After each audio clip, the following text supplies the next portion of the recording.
Hey, welcome. Hey, welcome to Making Mindfulness Fun. As you can tell, we are making it fun today because we are already laughing and we're only 2 cups of coffee in. So today we are going deep into the psyche of what it is to balance discipline with freedom. Now, this sounds like, wait, Robyn, I thought you were giving us simple strategies. I promise if you listen to this whole video to the end, we do give you really simple strategies to making mindfulness fun, but not only will it be fun when you understand how you can use your value system and apply it to discipline and freedom, but then you live a really rad life and you can be sitting here laughing with your best friends who happen to be your daughters and think about, oh my gosh, remember that time we were in St. George recording that video about discipline and fun?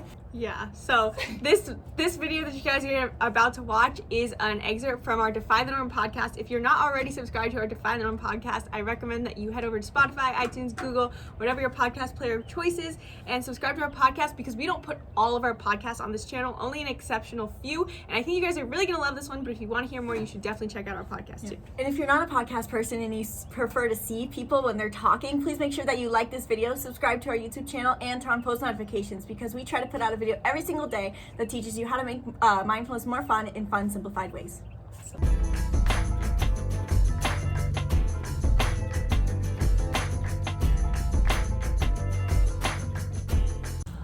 All right, so today, Isabelle and Gabi and I are talking about discipline and freedom. Over the last, month, we've been kind of like just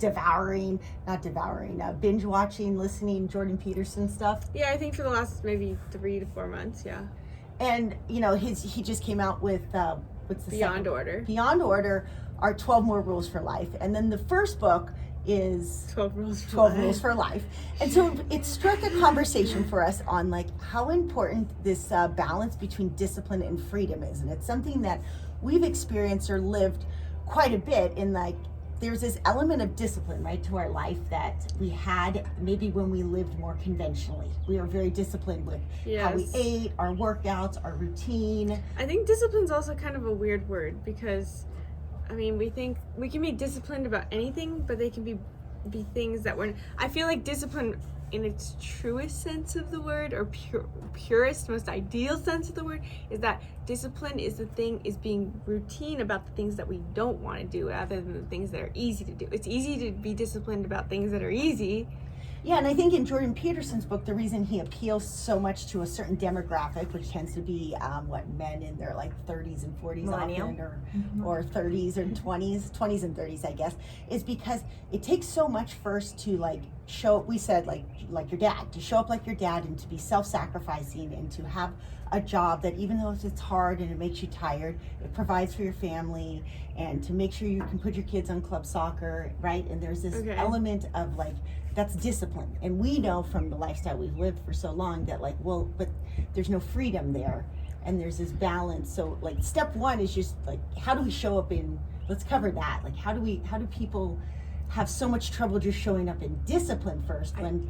I think that has to do with because discipline is a lot to do with knowing your values, because you can have discipline and freedom in anything you do. Like a lot of people, depending on your enneagram, especially like type 7s would say they're disciplined in certain things because they'll go on streaks of, okay, I'm going to have no alcohol for 3 days and then I'm going to have more and then I'm going to be disciplined about this and then I'm trying this new habit. And so that is discipline to them because their value is newness. But there's also, can be hard for some people because true discipline is about being applying strictness to things that will align with your values. And so if you don't know your values, then you don't know what to be disciplined about, and so then everything just feels, all things you're disciplining yourself and feel like valueless. Right. I was gonna say, like, discipline needs to be something, you have to have something that's serving you that you're disciplined about. That Right. Well, absolutely. So do you think though that, I think in true discipline and freedom, you have values. But sometimes when you're just applying discipline, you're confining yourself to programming. Especially to the should-dos of life. I should be disciplined about these things. I think that's the big one. And so in through discipline and freedom, we could probably tie it to each enneagram. And maybe we should today since we love to do that. But how each enneagram truly, when they align with their their value tends to overlap with whatever their core desire is there. And if they can do that with their growth number, then somewhere in there it's kind of like their discipline and their freedom.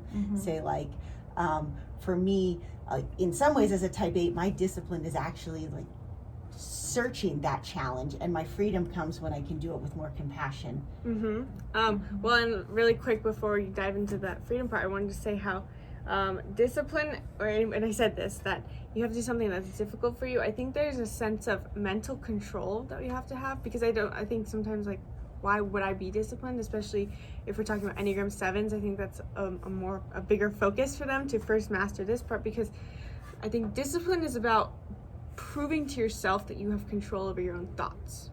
And if you can first take it, well, I guess proving to yourself that you have control over your actions, but your thoughts are actually just an action. It seems like, oh, thoughts and actions, those are separate things. Your thoughts are a form of action. So you have to prove to yourself that you can control your thoughts before you go and take the other side of the spectrum, which is going to be unleash your full true self, your full thoughts, your full being. Okay, so that's to us, that makes sense. We talk about this in depth, but I think if listeners are following, like, okay, wait, this sounds great in theory, but like, how do I apply it to like just my regular? I have an 8 to 5 job. I have kids in competitive soccer. I barely have enough time to eat. Eat, period, let alone eat something healthy. Oh, I mean, the first one I want to say for people to practice discipline is social media. Like, I think there's a statistic that turn off the YouTube. Does YouTube count as social media?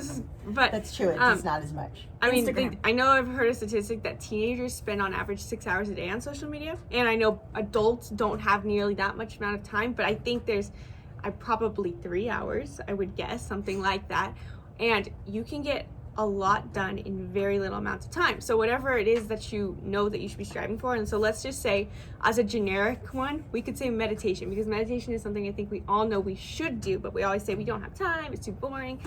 If you that's one way anyone could practice discipline, would be to not be on social media and meditate for 15 minutes a day. That's true. Those 15 minutes could completely change. And you could cut out 15 minutes of social media and make time to meditate, and you're still being on social media. And so you could go a step further and say, okay, I'm going to spend a week not being on social media at all, and I'm going to meditate still 15 minutes a day. But that's just one way. That's like the most generic way that anyone could, and you could get even more specific with things that you waste your time on.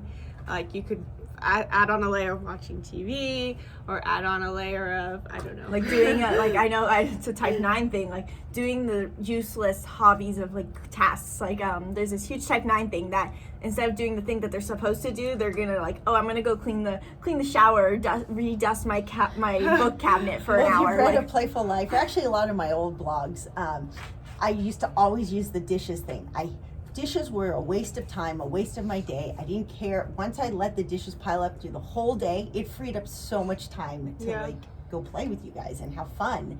And so when I let go of like, oh, my house does not have to look like a model home all the time, that was a huge part. And you have to be careful of not going to extremes. So, for example, I ended up cutting coffee for 2 to 3 weeks, because that was a form of, I wanted to once again prove to myself that I had control over my actions, because if I wanted to be a master of my mind, and I was trying to master my mind in order to improve my performance in climbing for this trip that we're on. But you have to be careful not to be doing it for the right reasons, because there was an extent of it that is good, but I sometimes get carried away with discipline myself. I'm the opposite end of the spectrum, who's overly disciplined in a way of beating the life out of your soul type of discipline. Like, it's all about let what yourself serves you. Now this is where freedom's going to come in later in our conversation, but you have to be, and I think there are 2 types of people. There are people who are so disciplined, like, I'm doing all the things I should do this, and you end up kind of killing your soul a little along, stifling yourself with discipline. Absolutely. Because, like, imagine if you force yourself to eat spinach all day, every day. Well, you see, maybe you'll be healthier, maybe, but you're gonna, like, there's the great things in other foods. You shouldn't just keep yourself strictly to one thing. It's like everything in moderation. Great, you have a life of spinach now. Yeah. How are you and your spinach hold up there? Well, and Isabelle always, because I'll say, like, oh, I always have this story I play in my head that, like, all alcohol is bad. but I kind of have this relationship where it's like I like to have one glass of wine a day or one beer, and I'll go through phases like Gabi said, where she'll cut it completely, and I'll say, okay, I'm gonna cut it completely, and then I think like, oh my gosh, that's an absolute, like I'm gonna have anxiety about like cutting it completely. And Isabel's like, well, why are you cutting it? Cut it for the right reasons, and then you're always telling me to be intuitive about it, which is true, like be mindful. It's so, sorry, we're outside today, enjoying the beautiful desert warm air of St. George. And everyone's on ATVs right now, so just ignore. So please hold. Please hold that thought. So for me, what I did instead is I use it as a little bit of an incentive, or like I don't cut and deprive, instead I stack extra habits. So I'll say, well, as long as I do A, B, and C, then I don't feel guilty if I have that glass of wine at night. Or if I do A, B, and C, but I end up having 2 glasses of wine and I feel really bad that night, or can't sleep, then I go, oh, I need to be mindful of, well, that's too much. We can do another video about apar and graha, but that's kind of it's kind of one of my favorite words, because of having a 7 wing, I sometimes go into that apar and graha, meaning like where you try to do too much, you're greedy with it. No, apar and graha is the opposite. It's the opposite. So I tend to be greedy, and you try to be greedless. Like, what's enough? Understanding what exactly is enough for you. Yeah, and I wanted to touch on that too, and this might be a little bit of a sidetrack, but I think it's important, is that, in general, discipline takes a lot of mindfulness, but especially too, it's a huge mindfulness game, especially in the comparison game, because there's so many people nowadays, health nuts, who are like, oh, I only eat carnivore, only eat vegan, only do this, oh, I do this, so I'm better than you. And so there's this huge competition that can come with trying to practice discipline, that you're always going to have this sacral chakra worthiness saying that I'm doing it wrong. Because like, I know it's actually a big one for me, but that for a while that I'd be like, oh, I should drink no coffee, or I should drink coffee, or especially work is the biggest one that I need to practice discipline with, because for a while I didn't work on the business, but when I started working on the business, I'm like, oh, if I'm not working the same amount as them, then I suck. I was terrible. And so that was, in a way, a practice of discipline of, I'm going to do the amount I need to, but I'm also not going to do the amount that's just working harder, not smarter. I guess it's with training, because now we have the flip, because Isabel's so good at being a workaholic. No, she's so good at staying on her, little things that we have to do, like posting on Instagram and posting on Pinterest, and she's so good at establishing habits. And I'll catch myself like, oh my goodness, my 17-year-old daughter is doing so much better at this than me.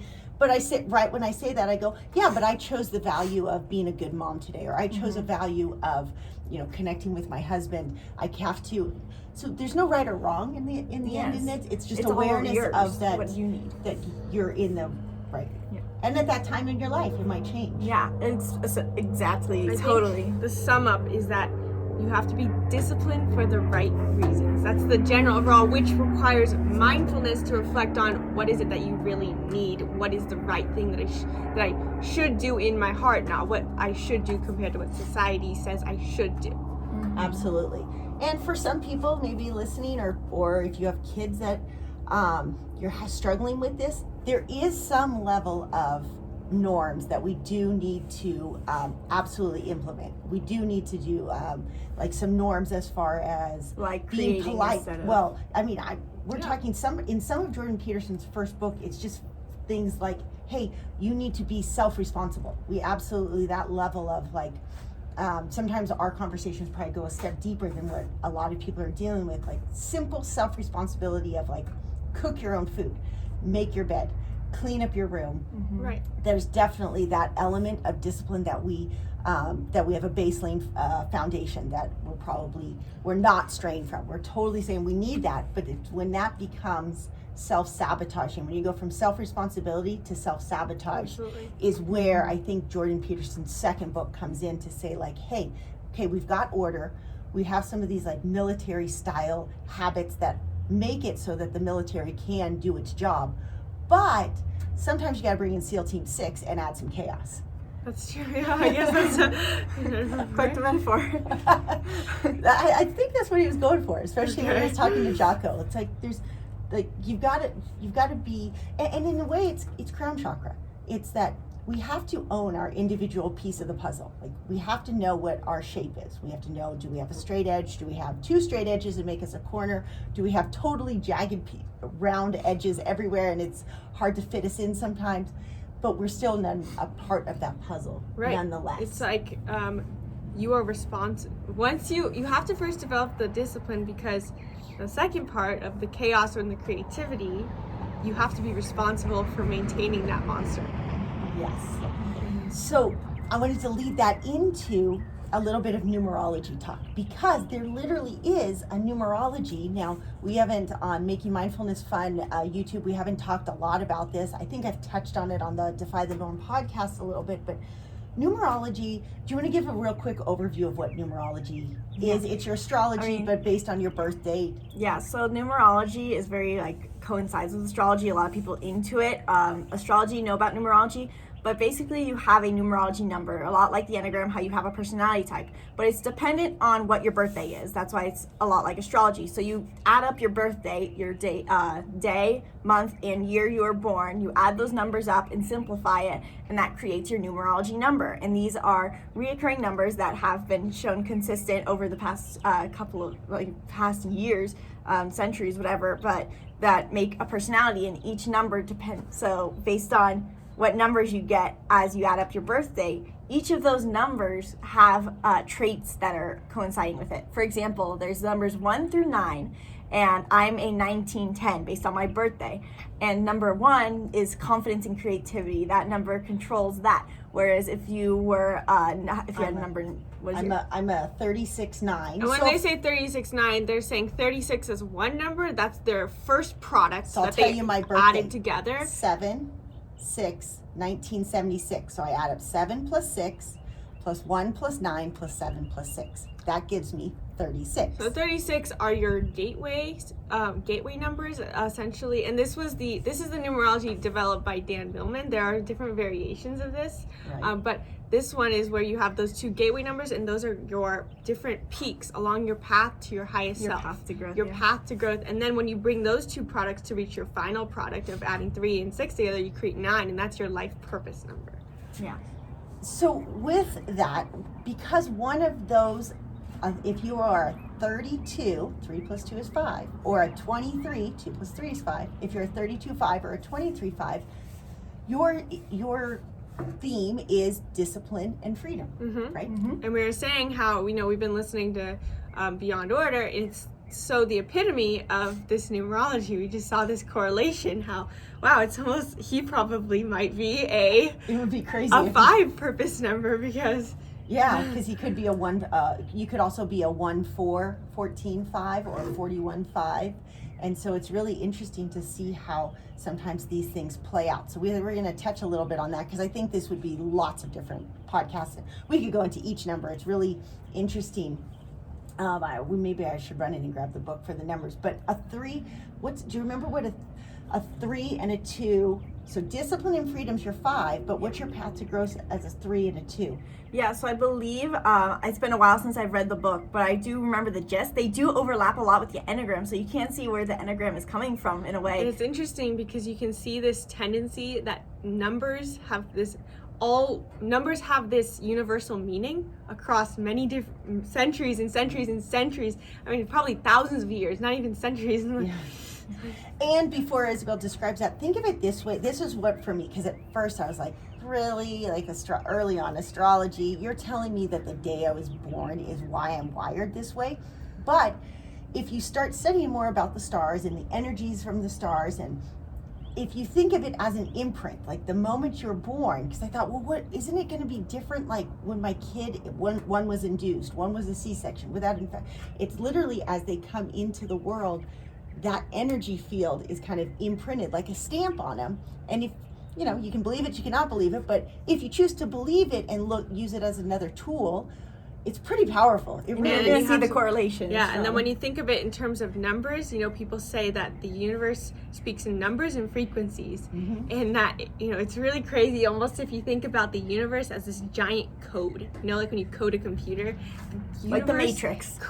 You could argue that its function is the same way. And so, you have energy, and that energy could in theory be broken down to numbers, which could then be broken down into frequency itself. Right. And I mean, it's not like, we're spreading this message to people all over the world through this thing called the internet that you can't necessarily see, but the codes must exist to make it happen. So 30, Doesn't matter. a 3 Either and a way. 2. What Yeah. do you remember? So about I do believe that 23 or 3 and a 2, I do want to note that it's based on you could be a 23-5 or a 32-5, and it basically just means the difference is that you have to overcome one thing before the other, so it goes like in order. Right. Anyway, so I believe a 3 has to do with expression, mostly expressing and what you maybe believe in. sensitivity a little bit too. Yeah, I think it might have been expression and sensitivity might have been there. So it's all about becoming vulnerable and expressing your highest message. Not necessarily just, oh, I need to be vulnerable and let people into my life, but understanding this is what I want to say to the world. So people with a 3 have that strong need to be vulnerable in their expression and expressing their highest truth. And then 2 is very much like the enneagram 2, about setting boundaries and helping others, I believe. I can't remember the exact wording of it, but I remember it's very much about they have an overactive heart chakra or heart chakra that wants to give. Yeah, it's interesting because in a way you can take those numbers and say like, oh, well, a 32-5 or a 23-5 attains a healthy Manipura when they first get a healthy heart chakra and a healthy throat chakra. That through those, because expression's throat chakra, and then being able to set boundaries is heart chakra, then all of a sudden Manipura, your action, how you live your life becomes in harmony. Yeah, and so if you're like the 32-5, you can't just jump straight to discipline and freedom. That's like your core value in a way of what you're striving for. But you have to first learn, our dad is a 32-5, and so he has to first learn to express his truth, express his highest self, be vulnerable, and then step into those boundaries of, oh, I'm giving you this, but I'm going to also take care of myself. That's and then why he can in an set his freedom. enneagram too, a type 2's enneagram becomes more like a type 4, where you harness more of your individuality. You're still a helper, but you have this sense of individuality. And so which it's is very cool. interesting to see that overlap. Whereas though you can have overlapping numbers, like we said, you could have, different numbers adding up to different things. Like mom here, she's you're 36-9. So you notice that she has the same first number, but different later ones. And that means that her core thing that she's searching for isn't discipline and freedom. It is wisdom and integrity. Integrity and wisdom, yeah. So you first still have to overcome and work with expressing your truth, expressing your message, finding Thanks your for message, showing and up. being vulnerable. And then the 6 is all about values, morality in the world, I believe. And so it's all about not having too much of a perfectionist, but still knowing what it is you value. So incorporating that message with what you value for the world, and then being a lead. And then her 9 comes in as being a leader for those things through expression. And I definitely, I'm definitely actively on that journey. I think though everyone, because I think certain types, like when you have a 5 in your purpose number, you definitely have to fight more this tendency towards more discipline than creativity. That's true. But I do think that that type does need to incorporate more creativity into their life. But don't you think that everyone kind of needs to incorporate this discipline and freedom type of? Yes. Yeah, and they fall on different sides of that for sure, don't you think? Right. Well, like I was just saying, I tend to lean more into my. I mean, Mom, you're gonna say like, oh, you're so creative, but I tend to lean more easily into my discipline side. Like I'm just gonna put my head down and do it. Yes. Yeah, you have to give yourself permit. Yes, because you prefer to be creative in the framework of what you're being disciplined for. Exactly. Like I can be creative, but it's for something that aligns with my business because I'm disciplined in being an entrepreneur. And yeah, even in like climbing or flow state, Right. you'd be like, that's been your journey of like, well, it's not the discipline of achieving that 5'11". It's the creativity in like trying new moves while you're doing the that 5'11". Right, it's the creativity and the expression, not necessarily having to not be achievement based. Go ahead, sorry. No, that was good. I mean, So I'll say, like, to really let that sink in. Sometimes we do these things in our lives, just sometimes, that are driven for money. We think like, when I have this truck, when I have this house, when I have this brand new RV, when I attain this achievement of status. While we all want that, we all do want some element of it. When we let that be the driving force, that we forget the values that would make us happier, that's where we cross the line. There has to be this element and this constant internal questioning that's saying, am I pursuing an achievement? Am I pursuing a status that's taking me away from something that truly I value and makes me happy.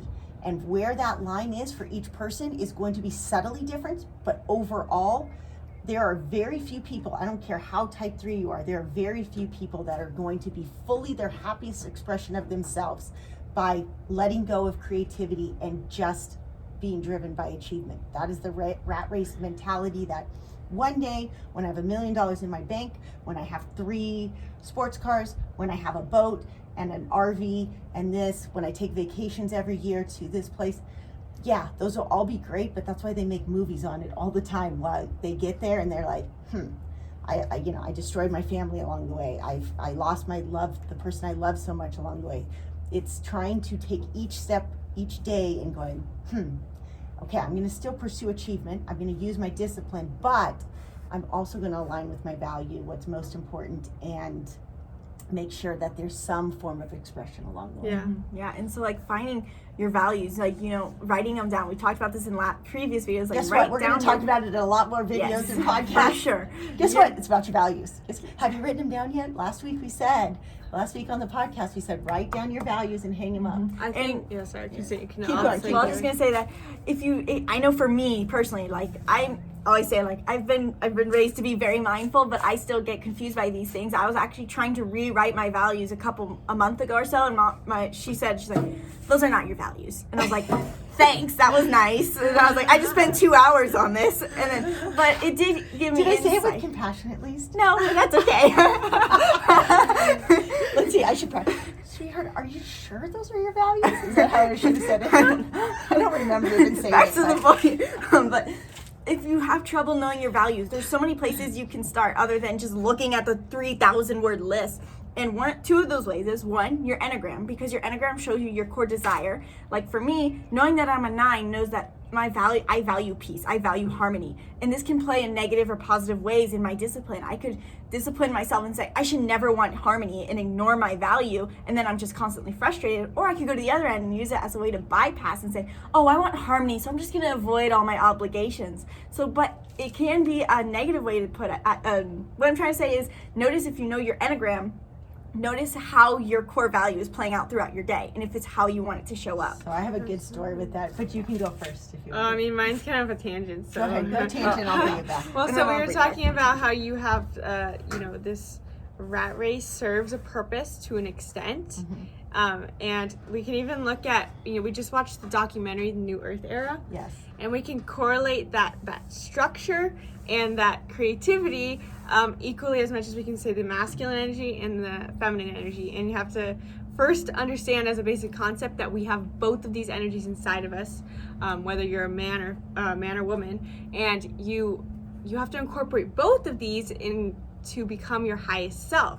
You want to have both energies within you, and it's literally the equivalent of having structure and creativity within your sense of self. Man, we have to do a whole video on that. Next Awaken Wednesday will be, we'll do masculine and feminine, because that's super, super powerful. And part of that creativity, which is going to be on the feminine energy side, is also has to do with vulnerability, and not just, it's vulnerability of self. And so I think a lot of that also in incorporating this discipline and freedom, part of that could be, and this could depend on the person, but it could be just practicing vulnerable self-expression with yourself. I think a lot of us have hidden who we are for so long, we don't even know what vulnerability looks like. So we're not even vulnerable with ourselves, let alone with the world. So it's not like you have to go and be, oh, this is who I am to all the people around you. First, you have to be like,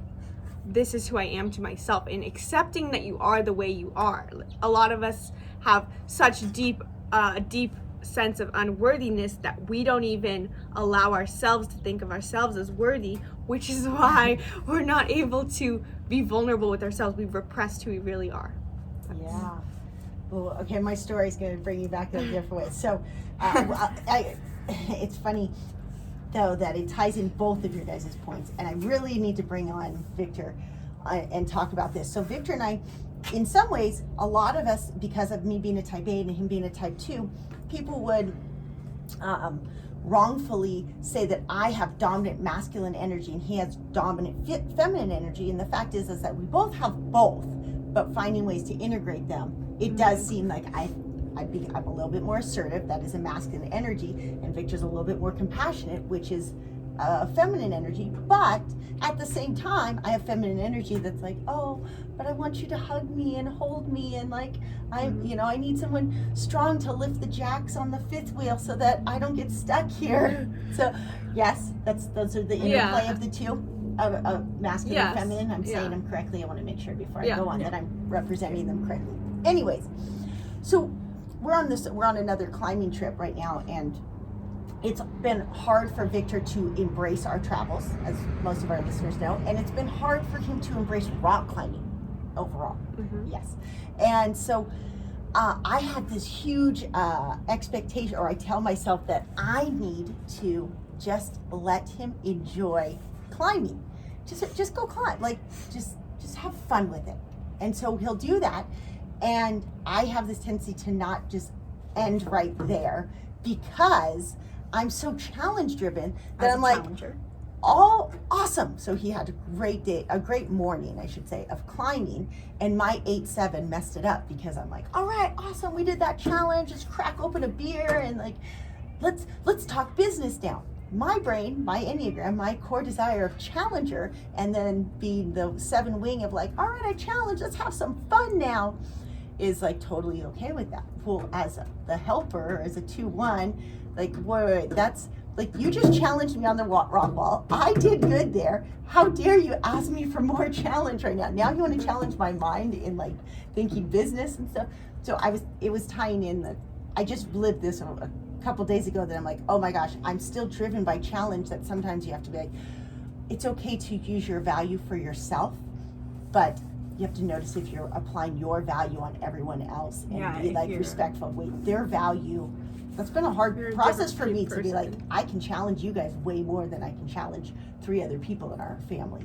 Right. And so it's important to be like, oh, this person likes challenge, or they also like my value, and this, it's really hard for me to be like, oh wow, this is not the same value, and to like, it's hard enough to know your own value. It's a whole nother level when you're like, oh my goodness, I need to understand, respect, and actually live in alignment with your value too. Yeah, for sure. For sure, though, like, if you can just like, and getting people to understand that both ways, like to make, especially for any sort of relationship, family relationship, anything, to be understand your value, and then have that person understand their value, and then being able to like serve each other and your own. That's really hard. It's a really hard thing to do. I think that's like we're all striving for. I don't know if anyone ever attains that perfectly.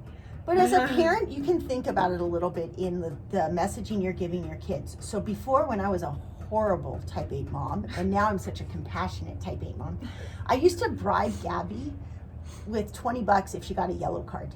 Can you believe I did that? Can you believe that? And I was like, oh my gosh, you guys know I was the most shy, quiet kid. I mean, like, I was super driven athlete. Like, if I was by myself doing gymnastics, I would just go. But like, I don't want to hurt. I don't want to be seen. I don't want to hurt anyone. Don't look at me. And I was literally telling her, like, thinking, I didn't realize, but I thought, oh well, I would have, like, I love the challenge of that. I love being that aggressive person, but that's because of other reasons of not being loved. Here I'm like, oh well, I just go, oh, she's just overly loved. But I didn't realize that it wasn't in line with like the value that she needed at the time. Side note, she was amazing at juggling. I think motivating you to get better at juggling was good, because that was a personal achievement. Yeah, it was intrinsic. It wasn't dependent on the external world. Yeah. And so enneagram is one way you can look at your values to tie in more discipline and freedom. But the other one I did want to mention too is, if you don't know your enneagram and you're interested by this whole numerology thing, like I said, there's a lot of overlap, and each number has traits that you have. Each decides your traits, but also your values as well. Like, I am in 1910, and what this means is that I value I have the number 1, 9, and 0.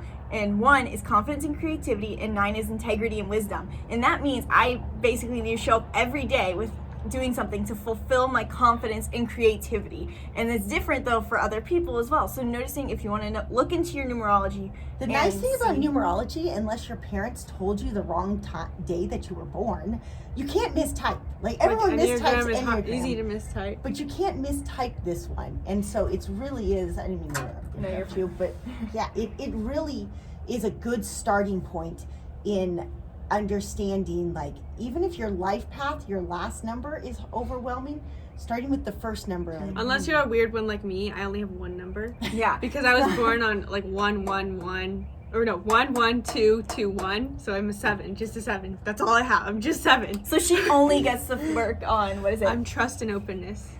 Gotta trust people, gotta trust it's all gonna be okay. Just let it go. But even knowing stop that being so says disciplined, just go with the flow. Okay, to wrap up, was there anything else we were talking about when we were talking about the other person who has has those numbers? We were saying how, like, especially making for decisions. Yeah, and how they chose like the wrong kind of discipline and freedom. Was it that? Like they're just like how some people programs. could, yes, because of programming could. Yeah, so it's the same thing. Like, also, like when you're setting your values, know that, like we said, it's always, your values are always going to change how they show up, because as you become more mindful, and you're going to realize that a lot of your values and what you believe is going to be based on subconscious programs. Because you'll believe that, oh, this is how I achieve this. This is how I get this. Oh, I think we are talking way. about how there's different ways to achieve the same goal. So sometimes when you're making big decisions, it's not the decision per se that yes, I should do this, or no, I should do that. It's what's the value that decision will serve? And then maybe you can take that value to something else. So like my challenger. The fact that I like intensity. It wasn't so much that it had to be surfing, or it had to be traveling abroad, or it had to be all these other things. It was the challenge through experience. So that's probably why we've compromised so many times with how we script out what our life looks like. Is at one point I'm like, I wrote the book A Playful Life. I've got to surf. By surfing, this is the answer to living a playful life. But it wasn't that surfing per se, it was that I liked the challenge of learning something new. And then I go, oh wait, what else could I do new? Well, I could live in an RV, that's new. Oh, well, we could try 50-50 in an RV and in a house. That's a new challenge. I guarantee in a year it'll look different for us, because it will have to always be some new form of challenge, some new expression of challenge. Yeah. And so if you are struggling with making a decision, don't look so much at is it A or B. It's if I choose A, what values will that serve? Or if I choose B, what values will I serve? Write those values down, and then ask people. You might not know the answer. You might not know all the different ways that you could pursue that value. I talk to Victor about it all the time in his business. Like, he has a value of being needed. Well, he loves fitness. Fitness is a hard industry. It's like it'd be like telling Gabi to get a yellow card. She doesn't want to be the loudest one on the soccer field, just like Victor doesn't want to be the loudest person on Instagram. And so sometimes you have to say, okay, well, I value being helpful. I value that people need me, that they can count on me. So sometimes it's like taking a step back. Well, what are other fields? What are other places that you could fulfill this role? For the most part, a lot of us live especially if you grew up in a city, you don't know what's out there. You really don't, yeah. I mean, I think about how when we first landed in Norway, thinking like, oh my gosh, the world is so much more than I thought it was. Yes. And in terms of, the world, like, yeah, sure, ecosystem wise, but you just don't know how to expand your mind into possibilities. You just need someone you just need to try new things, and that opens things up. Or people tell you things, you learn new things, you research on the internet, and you're like, wow, I did not know that was a possibility. As sacral chakra and throat chakra, you have to be vulnerable enough to ask, like, hey, maybe I don't know everything. Maybe I don't have all the answers.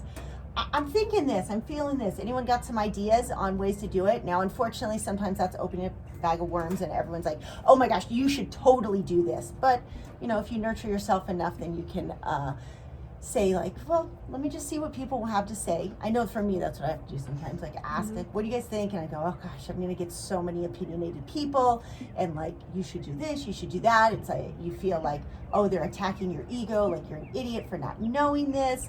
But somewhere along there, you can kind of filter through and go, oh wow, I discovered this one thing that I wouldn't have discovered if I hadn't asked. I mean, yeah, it does, like we said, it takes a lot of vulnerability, and it really takes like, not just saying, oh, I'm listening to my mind and letting it be subconscious. It takes taking it to the conscious realm, taking the time to ponder it through meditation, through staring out a window, through journaling, to actually take those thoughts, think about your values, think about what you're thinking, and be vulnerable and fully face those parts of yourself that you have been taught to segment and divide from yourself. Absolutely. All right. I think I like that. You guys good with that? Listeners, you guys good with that?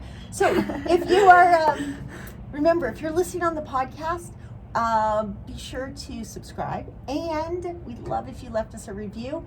If you are watching this on Making Mindfulness Fun, we don't always put every single talk that we do on YouTube. Sometimes we do them both. Sometimes we just stick them on the podcast. So make sure you also subscribe. So cross-subscribe is what I'm trying to say.